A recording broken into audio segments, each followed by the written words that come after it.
Hello la compagnie, c'est Jenny, j'espère que vous allez tous bien. Donc dans cette nouvelle vidéo, je vais vous parler des 5 erreurs que vous faites souvent pour l'été, justement quand vous voulez maigrir, de manière rapide. Donc c'est parti. Alors déjà la première erreur que je vois souvent, c'est de vouloir acheter des compléments alimentaires.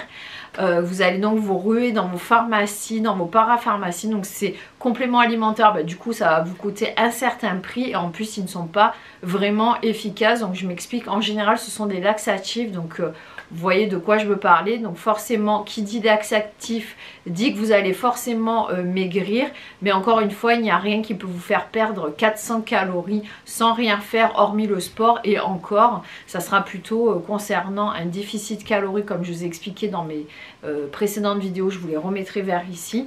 En fait, c'est quand vous créez un déficit calorique, quand vous mangez moins que ce que vous dépensez, que votre corps au fil du temps va justement créer ce déficit calorique et va vous permettre de perdre du poids. Mais c'est quelque chose que vous allez faire sur du long terme et qui ne pourra pas se faire justement en une fois, rien qu'en prenant des cachets, surtout pas des compléments alimentaires. Donc un conseil, ces compléments alimentaires, ne les prenez pas, déjà vous allez faire des économies, puis en plus c'est pas franchement bon pour votre santé.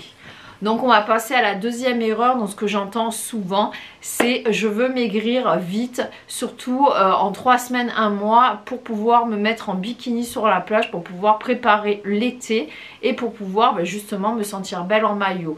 Donc l'erreur numéro 2, c'est vouloir maigrir trop vite. Alors comme je vous le dis souvent, maigrir c'est une question de rééquilibrage alimentaire, de changement de vie, de mode de vie. C'est quelque chose qui se construit sur du long terme et qui ne va pas se faire en 1 mois.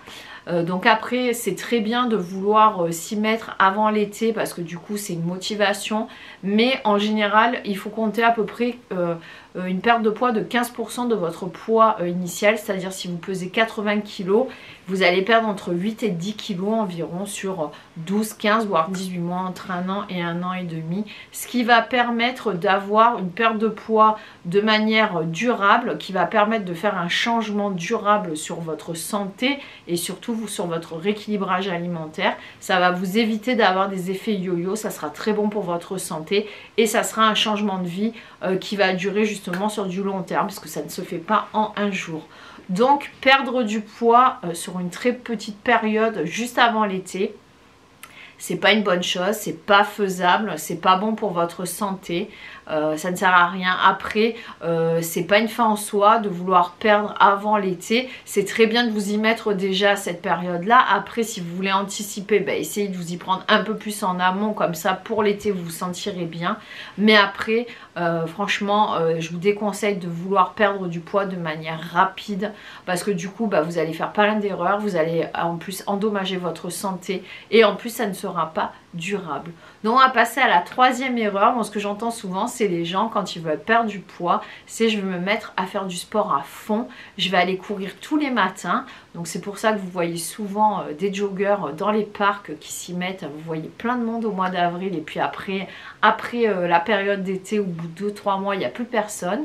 Dans les salles de sport, c'est la même chose. Tout le monde s'inscrit vite au mois d'avril, mais pour pouvoir préparer le maillot. Mais manque de bol, ça ne dure qu'1 ou 2 mois parce qu'après les gens, du coup, comme ils n'en faisaient pas du tout auparavant. Alors, comme ils n'en faisaient pas auparavant, du coup, vous voyez tous ces gens qui vont se mettre à fond dans le sport. Et du coup, du jour au lendemain, ils vont passer de rien du tout à tout. Donc ça veut dire que du coup leurs muscles, leurs tendons, leurs articulations, tout ça n'est pas préparé. Et bien évidemment ce qui risque de leur arriver, c'est de se blesser. C'est aussi d'être très fatigué, d'être même épuisé au bout de 2-3 semaines et de se dire oui mais le sport c'est pas fait pour moi. Parce qu'en fait c'est comme tout, il faut y aller de manière progressive. Et si vous vous y mettez d'un coup, ça va vous dégoûter. Et puis en plus de ça, votre corps ne va pas être prêt à avoir ces nouvelles épreuves physiques.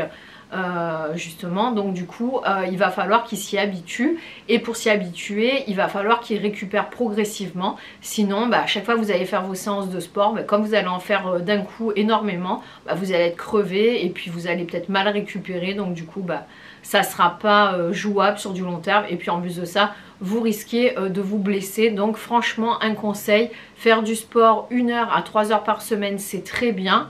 Après, je peux vous conseiller d'en faire 20-30 minutes par jour. Comme ça vous donne une motivation supplémentaire de vous dire que vous êtes dans le mood de faire du sport un peu tous les jours, plus une bonne hygiène alimentaire. Puis ça sera peut-être plus simple pour vous de caser dans votre emploi du temps 20-30 minutes de sport qui seront adaptées à votre planning, adaptées à vos besoins, adaptées à votre physique, adaptées à votre forme, à vous. Encore une fois, le sport, il faut qu'il soit adapté à chacun, mais tout le monde peut faire du sport à son niveau. Donc encore une fois, faire du sport, c'est très bien, mais allez-y progressivement, sinon vous allez vous déshydrater, vous dessécher et vous blesser, donc c'est pas ce qu'on souhaite.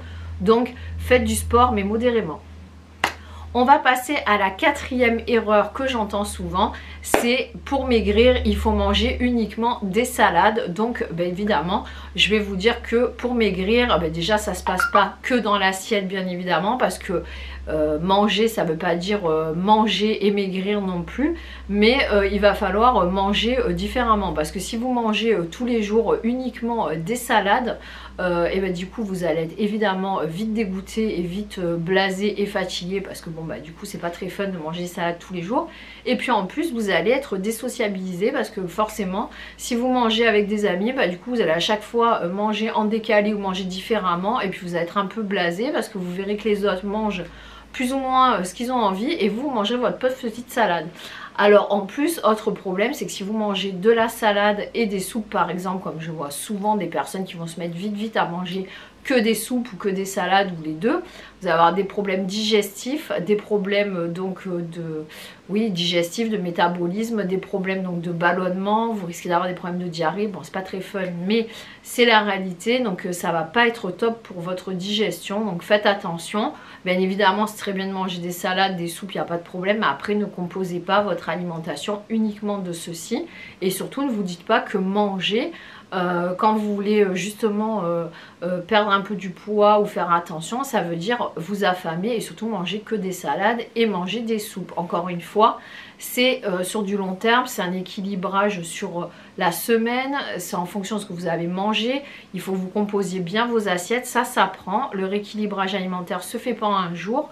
Vous avez des vidéos sur ma chaîne avec des idées recettes et je vous explique aussi le rééquilibrage alimentaire. Donc vous pouvez tout à fait manger autre chose, et heureusement d'ailleurs, que des salades et des soupes. En plus, si vous allez au restaurant régulièrement, que le midi vous mangez sur le pouce et que vous souhaitez prendre des salades pour justement penser que vous allez manger des choses plus saines, vous allez manger des grosses quantités de salades, le poulet qu'il y aura à l'intérieur par exemple ne sera pas forcément de bonne qualité, ou il sera même peut-être pagné, vous allez avoir des croûtons, enfin il n'y aura pas vraiment des bonnes valeurs nutritionnelles. En plus de ça, ça sera en général très gras par rapport à la sauce, et du coup vous risquez d'avoir faim rapidement, de grignoter ou même de justement être frustré et de culpabiliser. Donc si vous mangez plutôt des aliments complets ou des aliments plus justement intéressants nutritivement parlant, comme par exemple des pâtes, du riz accompagné de légumes ou quelque chose comme ça, ou de la viande ou pas, ou du poisson ou ce que vous voulez en protéines, ça sera beaucoup plus intéressant.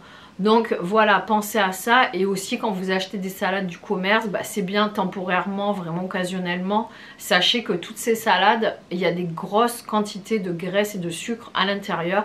Donc c'est à consommer modérément. C'est toujours mieux de faire votre petite salade à vous, composée avec du riz, ce que vous avez, des pâtes, peu importe, agrémenter avec d'autres choses, et puis de l'huile d'olive, du citron, enfin des choses qui seront vraiment intéressantes en termes de micro et de macronutriments, et qui vous permettront surtout de vous sentir en forme et rassasié sur la journée.